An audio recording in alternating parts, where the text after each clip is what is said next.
Gary the snail might look like just a pet, but there's a lot more to him than that. Behind those quiet meows, he's got his own thoughts and his own way of surviving. If we really want to understand Gary, we need to look at the moments where he has to be smart, brave, and strong, even when Spongebob isn't paying attention. So, let's grab some snail bites and see what Gary the snail is all about. But before we start, please remember to subscribe. And now let's get back to Gary. Gary the snail is probably the most underrated character in all of SpongeBob, and I'm tired of people not talking about it. Everyone always focuses on SpongeBob being this happy, innocent guy, but honestly, Gary's the one who really gets things done. He's smart, he's tough, and he doesn't put up with anyone's nonsense, including SpongeBob's. I've been watching these episodes again, and it hit me that Gary's basically the main character of his own story. SpongeBob thinks he's in charge, but Gary's the one making all the real decisions. And when you look at what actually happens and Gary takes a bath, and have you seen this snail? It's pretty clear that Gary knows exactly what he's doing at all times. So, in Gary Takes a Bath, SpongeBob decides it's bath time. But here's the thing, why does SpongeBob get to decide that? Gary's living his life just fine, and suddenly this guy shows up with a bathtub demanding Gary get in. If somebody did that to you, you'd tell them to back off, right? Well, Gary can't talk, so he has to get creative, and boy does he get creative. SpongeBob tries throwing a ball to trick Gary into the bathroom, but it's one of those boomerang balls that just come right back. Then SpongeBob does this weird thing where he straps a bomb to his chest and tells Gary that it'll explode if he doesn't take a bath. Like, what? That's completely insane. But Gary just sits there and lets the bomb blow up SpongeBob. Gary's basically saying, if you want to threaten me with violence, go ahead and see how that works out for you. After that doesn't work, SpongeBob tries showing Gary these flashing pictures of bathtub and soap, trying to mess with his brain. There's even this creepy picture of some girl that shows up by accident. The whole thing is weird and Gary's not falling for any of it. He's too smart for that kind of trick. But the best part is when SpongeBob tries to trick Gary with that fake treasure hunt. SpongeBob dresses up like a pirate and leads Gary around the house, counting steps and acting like there's a real treasure. Then he opens up the bathroom door and reveals he painted the bathtub to look like a treasure chest. Gary takes one look at this and basically goes, seriously, you think I'm that stupid? SpongeBob keeps trying to physically force Gary into the tub after that, and it doesn't work. Gary's stronger than he looks, and he's not going down without a fight. Eventually, SpongeBob gets so frustrated that he absorbs all the bath water and starts chasing Gary around the house, shooting water at him. That's when Gary really shows his genius. Gary leads SpongeBob outside and up into a tree, then puts a record player there that plays his own meowing sounds. SpongeBob's up there shooting water at what he thinks is Gary, but it's just a machine. Meanwhile, Gary steals the ladder and leaves SpongeBob stuck. That's some next level planning right there. Gary didn't just escape, he turned the tables completely. The ending is perfect because SpongeBob falls out of the tree and lands in mud, which means he's the one who needs a bath now. Gary gets to supervise while SpongeBob cleans himself up. It's like Gary is saying, this is how you take a bath properly, you amateur. But Have You Seen This Snail is where things get really serious. This is about survival. SpongeBob gets this paddleball game in the mail and becomes completely obsessed with it. He's supposed to hit the ball almost 30 trillion times in a row, which is obviously impossible, but SpongeBob doesn't care. Gary tries to get SpongeBob's attention because his food bowl is empty and it's time to eat, but SpongeBob's too busy with his game to care. Gary gets more and more desperate, even jumping on SpongeBob's face, but SpongeBob just throws him away and tells him to leave him alone. Gary's not asking for much, he just wants to eat. So Gary's stuck there for a whole week while SpongeBob plays with his toy. His food bowl gets so empty that spiders start living in it. That's disgusting and sad at the same time. Gary realizes nobody's coming to help him, so he packs his stuff and leaves. And honestly, good for him. Why should he stick around and just starve just because SpongeBob found a new hobby? Gary's journey through the city is pretty tough. He meets these mean street snails who hiss at him and threaten him. Gary's never dealt with anything like that before because SpongeBob's house was always safe. But Gary doesn't give up. He keeps looking for someone who will take care of him properly. Then he meets this old lady who seems really nice at first. She calls him Miss Tuftsy and feeds him tons of food and gives him a warm bed. Gary probably thinks he hit the jackpot. Finally, someone who actually cares about it. But something feels wrong, and Gary's smart enough to notice. The lady keeps feeding him more and more food, way more than any snail needs. Gary's getting fatter and fatter, but she won't stop. She's making him eat constantly. And that's when Gary starts to figure out what's really happening. This is something much worse. Gary finds this closet full of empty snail shells and it all clicks. This old lady has been doing this to other snails. She feeds them until they're fat enough, then she eats them. Those shells in the closet are her previous victims. Gary realizes he's next on the menu and he needs to get out fast. The escape scene is intense. Gary's so fat now that his shell is cracking, but he manages to roll himself to freedom. The old lady chases him throwing cookies, which stick to the door like weapons. She's not the sweet sweet grandmother anymore. She is a menace, and Gary almost became her dinner. Gary hides in an alleyway where he meets one of those street snails again. When the old lady comes looking for him, Gary pushes the other snail toward her and escapes. Is that mean? Yeah, probably. But Gary's fighting for his life here. He doesn't have time to be nice. He needs to survive. Meanwhile, Spongebob finally realizes Gary's gone and starts freaking out. He searches everywhere and puts up posters asking people to help find Gary. There's even this sad song about how much SpongeBob misses him. But here's the thing. Where was all this emotion when Gary was starving right in front of him? The reunion is sweet, but it's also kind of messed up when you think about it. SpongeBob promises things will be different, but he's made promises before. Gary almost died because SpongeBob got distracted by a game. What happens next time SpongeBob finds something more interesting than taking care of his pet? When SpongeBob says Gary must be starving and offers to get him food, Gary makes this tired groaning sound. He just escaped from someone who was force-feeding him to death. The last thing he wants is more food. But SpongeBob doesn't get that because he wasn't there for any of it. Here's what bothers me about these episodes. They show how unfair Gary's life really is. Gary's completely dependent on SpongeBob for everything, but SpongeBob's not very reliable. When SpongeBob decides it's bath time, Gary has to deal with it even though he doesn't want to. When SpongeBob gets distracted, Gary starves. Gary has no control over his own life. And the crazy part is that Gary is clearly the smarter one in the relationship. He's the one solving problems and making plans while SpongeBob just creates chaos. Gary deserves better than this. But he doesn't have many options. Where else is a snail supposed to go? He tried finding a new home and almost got eaten. The fact that Gary keeps coming back to SpongeBob says something pretty sad about having nowhere else to turn. Sure, SpongeBob means well most of the time, but meaning well isn't enough when someone's life depends on you. Gary's stuck with an owner who forgets he exists whenever something shiny comes along. What makes Gary amazing is how he handles all this unfairness. He doesn't just give up or become mean. He stays clever and finds ways to take care of himself. When SpongeBob tries to force him into a bath, Gary outsmarts him. When SpongeBob neglects him, Gary finds his own solution. When a crazy lady tries to eat him, Gary figures out how to escape. Gary's basically raising himself while pretending to be SpongeBob's pet. He's the responsible one, the smart one,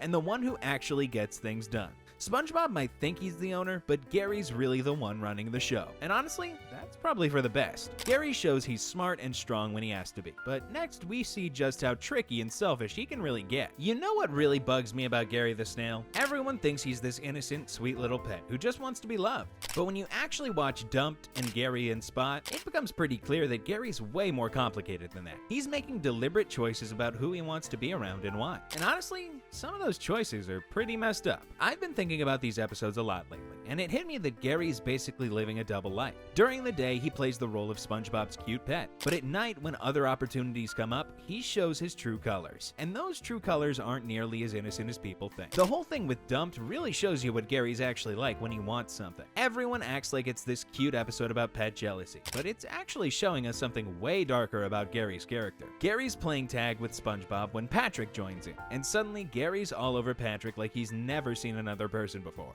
But here's what's weird. Gary doesn't just like Patrick a little bit. He becomes completely obsessed. He's purring and crawling all over Patrick's body, following him everywhere, ignoring SpongeBob completely. That's not normal pet behavior. That's Gary making a very deliberate decision. When SpongeBob tries to get Gary's attention the next day, Gary acts like SpongeBob doesn't exist. SpongeBob's showing him his favorite ball, his favorite treats, even pretending to be in danger by getting his head stuck in a window. Gary doesn't care about any of it. He's too busy rolling around on Patrick's stomach and playing on his head. That's cold, man. Really cold. But the most brutal part is when SpongeBob forces Gary to choose between them. SpongeBob gives this whole speech about how he fed Gary and took care of him when he was sick and massaged his eye stalks. You think that would mean something to Gary, right? Wrong. Gary immediately crawls over to Patrick without even looking back. SpongeBob's on the ground, crying, and Gary doesn't care at all. Now, here's where it gets interesting. And this is where people miss the point completely. Gary's choosing Patrick because Patrick has a cookie in his pocket. The whole time, Gary's been crawling around Patrick's stomach area, which is exactly where the pocket is. When Patrick finally puts his shorts in the washing machine, Gary goes right in after them to get that cookie. So what does this tell us about Gary? It tells us he's way smarter and more selfish than anyone gives him credit for. Gary figured out Patrick had food, and he was willing to completely destroy SpongeBob emotionally just to get it. He let SpongeBob cry and beg and offer him anything he wanted, all while knowing he was just going to take the cookie and leave Patrick hanging too. And that's exactly what happens. The second Gary eats the cookie, he goes right back to SpongeBob like nothing happened. Patrick's left there asking, "I thought what we had was special." and Gary doesn't even look at him. Gary got what he wanted, and now Patrick's useless to him. The really messed up part is that Spongebob just accepts this. He's so happy to have Gary back that he doesn't even question what just happened. Gary basically cheated on him for food and then came back when he was done, and SpongeBob acts like it's no big deal. That's not a healthy relationship. That's Gary training SpongeBob to accept being treated badly. But then, Gary in Spot shows us a completely different side of Gary, and honestly, it makes him even more complex and kind of scary. This episode reveals that Gary has this whole secret life that SpongeBob knows nothing about. Every night, Gary sneaks out to hang out with Spot, Plankton's pet. Gary and Spot break into the Krusty Krab and trash the place just to get food. They party with a bunch of other animals in some abandoned ship. Gary's basically running with a gang of street animals, and SpongeBob has no idea. When Animal Control shows up, Gary and his crew fight back and cause chaos all over town. The crazy part is how good Gary is at this criminal lifestyle. When Spot gets them caught because he's barking too loud, Gary covers his mouth and comes up with a plan to sneak him out. When they need to break into the animal shelter, Gary makes a key out of his own slime. When their friends get captured, Gary organizes a whole rescue mission. But here's what's really wild about Gary in this episode. He shows more loyalty to Spot and these random street animals than he ever shows to SpongeBob. When their friends get captured, Gary risks everything to save them. He breaks into a government building, fights Animal Control, and even helps set up this weird wedding thing with the slime woman. Gary will do anything for these animals he barely knows, but in Dumped, he was ready to abandon SpongeBob for a cookie. So what's going on here? Why is Gary so different in these episodes? I think it's because Gary only respects people who don't try to control him. SpongeBob treats Gary like a pet. He expects Gary to come when called, eat when told, take baths when ordered. But Spot treats Gary like an equal. They're partners in crime, not owner and pet. The street animals don't expect Gary to be cute or obedient. They accept him as he really is. Smart, tough, and kinda ruthless. When Gary's with them, he doesn't have to pretend to be some innocent pet. He could be himself. What's really interesting is how Gary learns from Spot throughout their adventures. Spot might seem dumb, but he's actually teaching Gary important lessons about loyalty and teamwork. When they're breaking into places or escaping from Animal Control, they work together perfectly. Spot covers for Gary's mistakes, and Gary protects Spot when he gets too excited. The rescue mission at the animal shelter really shows how much Gary's grown from being around Spot and the other animals. Gary could have just saved Spot and left everyone else behind, but instead he organizes this whole operation to free everyone. That takes leadership skills and genuine care for others. But again, he only shows this side of himself when he's away from SpongeBob. These episodes prove that Gary's not some simple pet who doesn't understand what's happening around him. Gary understands everything perfectly. He knows exactly how his actions affect other people, and he chooses to be selfish anyway. When it benefits him to hurt SpongeBob's feelings, he does it. When it benefits him to help stranger animals, he does that too. The real controversial take here is that Gary might actually be the villain of his own story. He's manipulative, dishonest, and only cares about other people when they can do something for him. Sure, he's cute and small, but that doesn't make him innocent. Gary's basically a sociopath who happens to be a snail. In Gary and Spot, Gary does sneak out every night to hang out with his secret friend Spot. And yeah, they break into the Krusty Krab and make a huge mess eating all the food. They also party with street animals in an abandoned ship. But calling Gary a criminal might be going too far. He's more like a rebellious teenager sneaking out to have fun with friends his parents wouldn't approve of. The really messed up part is the lying. SpongeBob has no idea Gary has this whole other life. Gary makes a fake version of himself every night, so SpongeBob won't know he's gone. That's some serious deception right there. SpongeBob thinks he has this sweet, loyal pet who sleeps peacefully every night. But really, Gary's out there living it up with the animals SpongeBob's never even met. So maybe Gary's not exactly a criminal mastermind, but he's definitely not the innocent pet everyone thinks he is. He's smart enough to manipulate people's emotions for Cookie, and sneaky enough to maintain a secret double life. That's pretty calculating behavior for a simple pet snail. Gary is sneaky and two-faced, but he's about to be pushed to the edge and forced to fight for real. You know what's really messed up about Gary? Not only is he the smartest character in SpongeBob, but he's constantly being forced into dangerous situations because everyone around him is either selfish, incompetent, or straight up evil. Gary has to deal with SpongeBob's ego trips, defend his home from criminals, and fight people who literally steal his identity, all while being treated like he's some cute pet who doesn't understand what's happening. Let me start with the Great Snail Race, because this one really gets to me.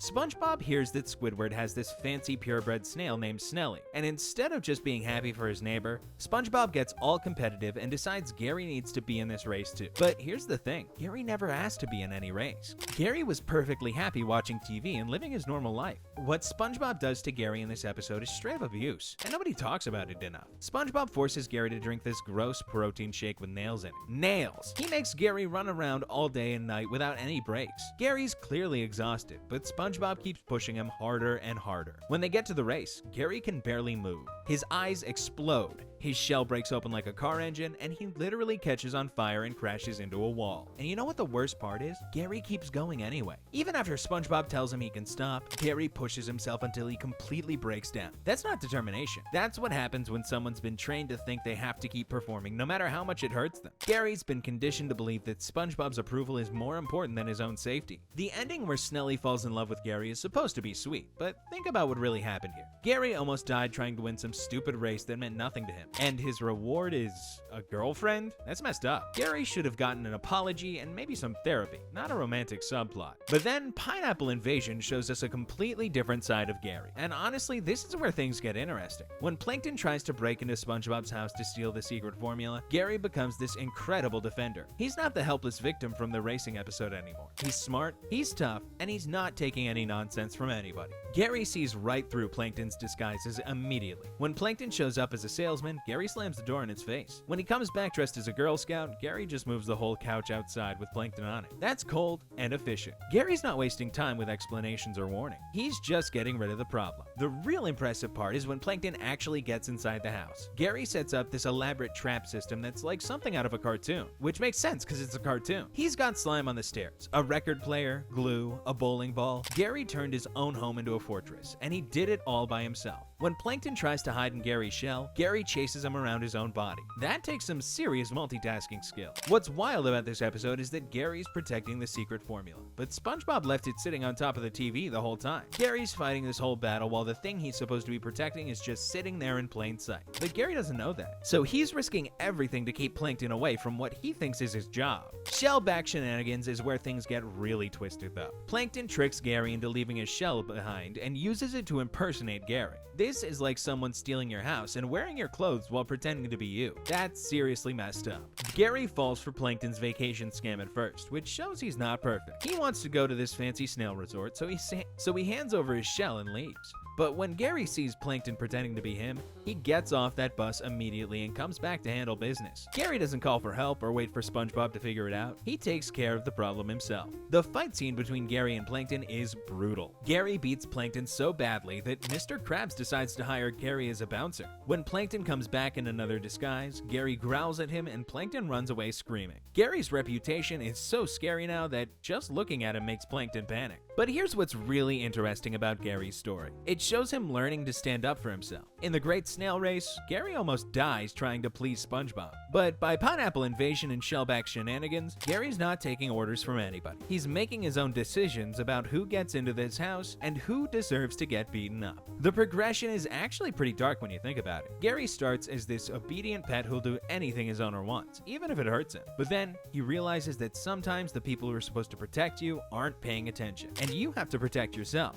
Gary learns that he can't trust other people to keep him safe, so he becomes dangerous himself. This whole arc basically shows Gary's transformation from prey to predator. Sure, he's still cute and small, but now he's also someone who can set elaborate traps and beat up intruders. Gary's not just SpongeBob's pet anymore. He's his own person with his own agenda. And honestly, good for him. After what SpongeBob put him through in that race, Gary deserves to be a little scary. The controversial take here is that Gary's character development is actually pretty realistic. When you get pushed around enough, you either break completely or you learn to push back. Gary chose to push back, and now he's someone you don't want to mess with. Gary learns to stand up for himself, but he's about to face a town that wants to hunt him down. But before I tell you about that crazy episode, make sure to subscribe. Gary's biggest nightmare is the people who are supposed to take care about him turning into a bloodthirsty mob. Once Bitten takes a simple problem that should be solved in 5 seconds and turns it into Gary's worst day ever. All because nobody bothers to actually look at what's wrong before jumping to crazy conclusions. Let's talk about what actually happens in this episode, because it's way more disturbing than people realize. Squidward decides to build this cheap wooden fence around his house to keep Gary out of his yard.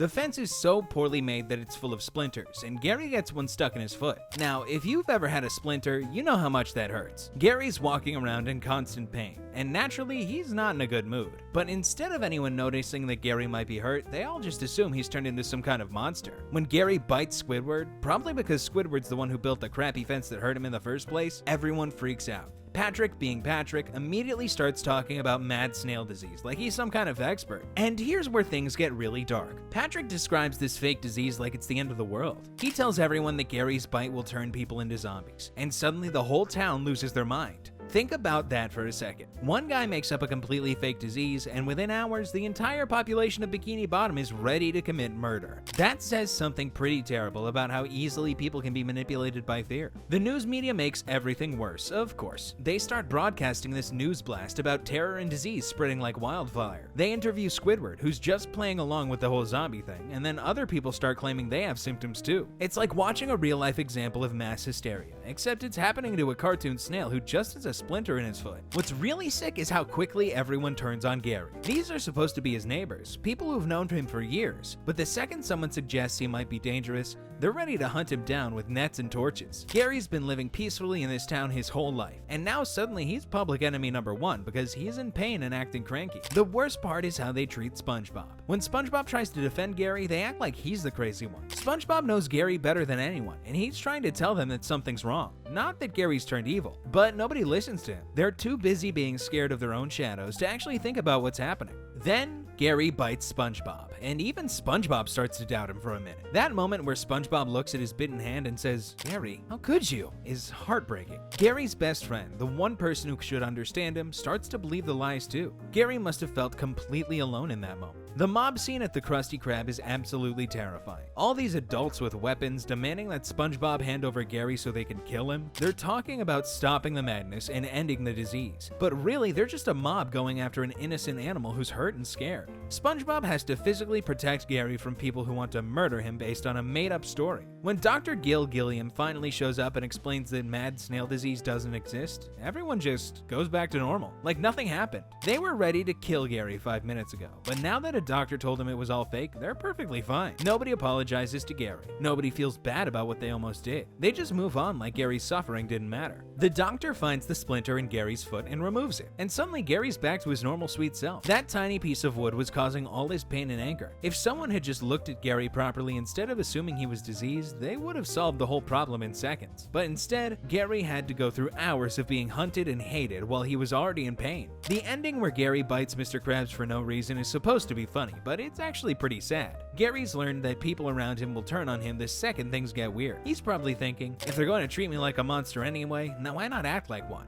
Gary's trust in his community has been completely broken. This whole mess shows how dangerous it is when people stop thinking and start panicking. Gary becomes the town's worst enemy based on absolutely nothing real. One tiny splinter causes so much chaos that the whole community almost commits murder. It's terrifying how fast normal people can become a violent mob when they're scared. Gary survives, but he's definitely changed by it. He's seen what his neighbors are really like when things get scary, and it's not pretty. The fact that nobody even says sorry afterward just proves that Gary can't trust these people to have his back when it matters. From now on, Gary knows he's on his own. Gary faces a town that wants him gone, and now he has to show SpongeBob how to really care for him. Gary's biggest victories come from teaching SpongeBob how to be a better owner, even when SpongeBob refuses to learn the lesson. Gary has mastered the art of dealing with SpongeBob's terrible decisions, and instead of just suffering through them, he finds ways to either educate SpongeBob or save himself when things get too far. Treats starts with SpongeBob seeing this commercial for snail bites and immediately buying some for Gary. At first, everything seems innocent enough. Gary likes the treats. SpongeBob gives him more when he does tricks, and they're both having fun. But then things get weird really fast. Gary starts doing these insane stunts just to get more treats. We're talking about jumping out of planes, lifting 500-pound weight, performing Houdini escape act, and riding motorcycles through rings of fire. That's not normal pet behavior. That's Gary becoming addicted to both the treats and SpongeBob's approval. When the treats run out, Gary completely loses it. He's meowing all night, writing treats on the wall with his slime, and refusing to let SpongeBob leave the house. SpongeBob drags Gary to the pet store in the middle of the night, travels around the entire world looking for more snail bites, and even goes to the factory where they're made. But there aren't any left anywhere, and the company is shut down completely. Here's where things get really interesting though. Patrick shows up and tells SpongeBob he just needs to say no to Gary in a firm voice. SpongeBob can't do it at first because he doesn't want to disappoint Gary, but eventually he manages to say it. And you know what happens? Gary immediately accepts it and goes to bed like nothing happened. The twist is that Gary was never really addicted to the treats. He was testing SpongeBob to see if he could set boundaries. Gary was basically asking, are you going to spoil me rotten, or are you going to be a responsible owner who knows when to say no? When SpongeBob finally proves that he can be firm when needed, Gary's satisfied and the problem disappears. Gary was teaching SpongeBob a lesson about parenting, and SpongeBob didn't even realize it. But then we find out Patrick has been eating the last box of snail bites the whole time, and now he's the one meowing for more.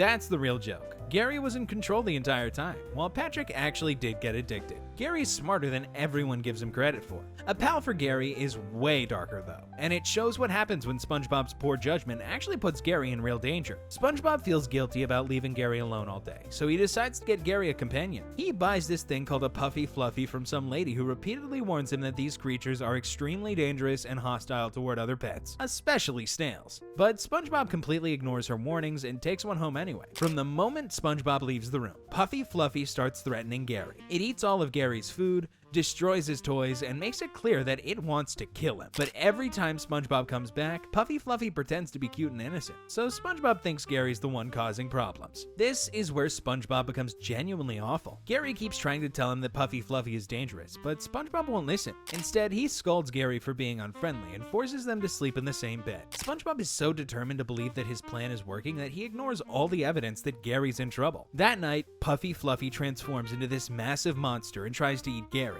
Gary spends the entire night fighting for his life while SpongeBob sleeps peacefully upstairs. Gary even has to put out a fire that Puffy Fluffy starts when he knocks over the fireplace. Gary's literally saving SpongeBob's house while being hunted by a monster, and SpongeBob doesn't wake up once. The next morning, SpongeBob sees that his house is destroyed and immediately blames Gary for being jealous. He finds Gary about to be eaten alive by the monster and still thinks Gary's the problem. SpongeBob tells Gary to put Fluffy down while Gary's literally being devoured. It's only when Puffy Fluffy grabs SpongeBob too that he realizes something might be wrong. Gary saves SpongeBob by putting on his cowboy gear and using his lasso to tie up Puffy Fluffy's tongue, forcing the monster to run away. Gary just saved both their lives, and SpongeBob's response is to ask Gary, "What do you have to say for yourself?" Like it's still Gary's fault somehow. The ending is supposed to be happy because SpongeBob takes Gary to work with him so he won't be lonely anymore. But really, it's just SpongeBob avoiding the real problem. He never apologizes to Gary, never admits he was wrong, and never learns to listen when Gary tries to warn him about danger. What's really messed up about these situations is how they show the power dynamic between Gary and SpongeBob.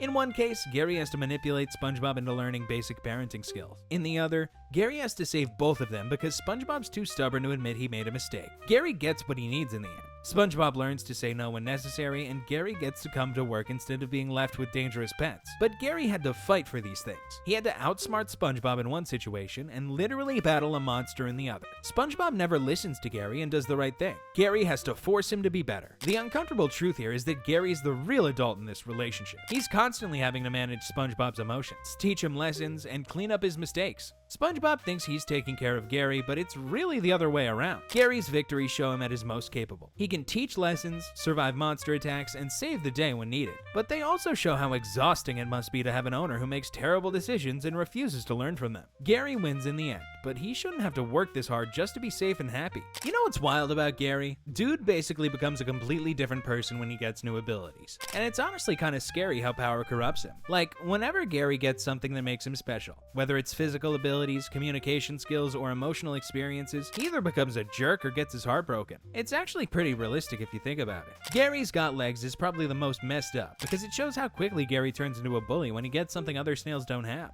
SpongeBob gives Gary his own legs because he wants them to jog together, which is sweet at first. But the second Gary learns to walk, he becomes this violent little monster who kicks everyone at the snail park. Like, a worm gets jealous of his legs, so Gary just punts the poor thing across the park. Then, when the owner complains, Gary kicks him too. Pretty soon, Gary's just beating up random people for no reason. That's honestly terrifying behavior. Gary went from being a peaceful pet to someone who uses violence to solve problems just because he suddenly had the ability to hurt people. It's like watching someone get a little bit of power and immediately becoming a tyrant. And SpongeBob just stands there like, "Oh, Gary, you're so excited about your new legs," while Gary's literally attacking innocent bystanders. But then it gets even weirder, because Gary can't open doors without arms, so SpongeBob gives him arms too. Now Gary starts treating SpongeBob like a helpless baby.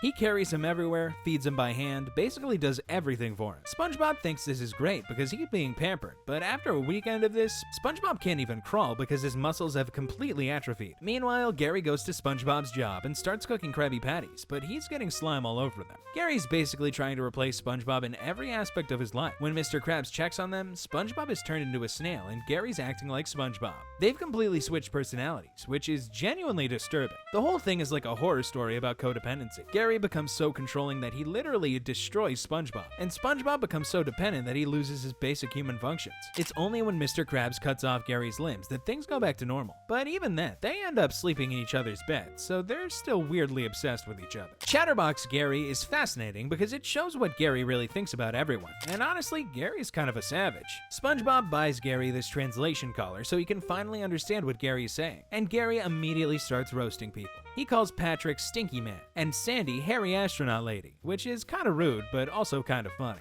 But when they visit Squidward, Gary goes absolutely brutal. He tears apart Squidward's art, calling it unsophisticated and tacky. He mocks Squidward's meditation videos, saying they don't require any brain. Gary's basically giving Squidward a full psychological evaluation, and it's all negative. SpongeBob's just standing there taking notes like this is normal behavior. That's what gets me though. Gary's not wrong about most of this stuff. Squidward's art really isn't that good, and those meditation videos are pretty dumb. But there's a difference between being honest and being cruel, and Gary crosses that line pretty hard. Just because you can say something doesn't mean that you should. Squidward gets so mad that he sneaks into their house and switches Gary's collar with a fake one he can control. Then he starts making these insane demands through the fake Gary collar. Getting water at 3 a.m., going to the park in the middle of the night, moving the whole house to a different location. SpongeBob's so desperate to make Gary happy that he does all of it, even when it's obviously unreasonable. The house ends up rolling off a cliff and SpongeBob becomes homeless. Gary figures out Squidward's been messing with them and gets revenge by shoving the fake collar down Squidward's throat. Now Squidward can only meow and gets chased by angry worms who thinks he's one of them. The whole thing shows how dangerous communication can be when it's used to manipulate each other. Gary was brutally honest when he could talk, which hurt people's feelings. Neither approach was healthy. Gary in Love is probably the most relatable because it's about Gary getting his heart broken, which happens to everyone. Gary falls for this snail named Mary at the park, but she's got a boyfriend who's basically a snail gang leader. The boyfriend threatens Gary to stay away, but Mary seems more interested in Gary anyway. Gary becomes completely obsessed with Mary and sneaks out to find her. SpongeBob thinks Gary's been kidnapped because he finds a drawing of Mary and assumes it's a ransom note. Meanwhile, Gary's having this whole adventure trying to track down Mary while being hunted by her psycho ex-boyfriend and his gang. Gary finds Mary but gets mistaken for a stray and put up for sale at a pet store. The gang members trash the store looking for Gary but accidentally release this vicious attack dog that mauls them. Gary escapes and manages to jump into Mary's car, thinking he's finally going to get his happy ending. But then, and this is the cruel twist, it turns out the soap opera Gary was watching at the beginning is actually real life. Mary's owner gets reunited with her long-lost love, who just happens to have this super handsome snail named Billy. Mary takes one look at Billy and immediately forgets all about Gary. That's honestly devastating. Gary went through all this danger and effort to find Mary, and she drops him the second someone better looking shows up. It's like getting dumped for someone richer or more attractive. It happens all the time, but it never stops hurting. The only good thing is that Mary's ex-boyfriend ends up feeling bad for Gary and offers to take him out for food. Gary makes a friend out of his former enemy, which is actually pretty sweet. Sometimes the people who understand your pain the best are the ones who've been through similar experiences. What's really interesting about all these situations is how they show Gary dealing with major changes to his identity. When Gary gets legs, he becomes violent and controlling. When Gary gets a voice, he becomes honest to the point of cruelty. When Gary experiences love, he becomes obsessive and gets his heart broken. None of these new abilities make Gary happier in the long run. The legs make him aggressive, the voice gets him in trouble, and the love just causes him pain. But going through these experiences teaches Gary important lessons about power, communication, and relationships. The fact that Gary always returns to being a regular snail suggests that maybe he's better off just being himself. Gary doesn't need special abilities to be worthy of love and friendship, but having those experiences, even the painful ones, help him grow as a character. It's actually pretty realistic how power corrupts Gary so quickly. Give someone new abilities and watch how fast they start abusing them. Gary's transformation from sweet pet to violent bully happens in like 5 minutes. That says something pretty dark about human nature, or snail nature, I guess. These stories are way deeper than people give them credit for. They're basically about identity, power, and the danger of trying to change yourself to fit someone else's expectations. Gary learns that being special isn't always better, and sometimes the most important thing is just being true to who you are. If you guys liked our video about Gary, please don't forget to subscribe, and I'll see you in the next one.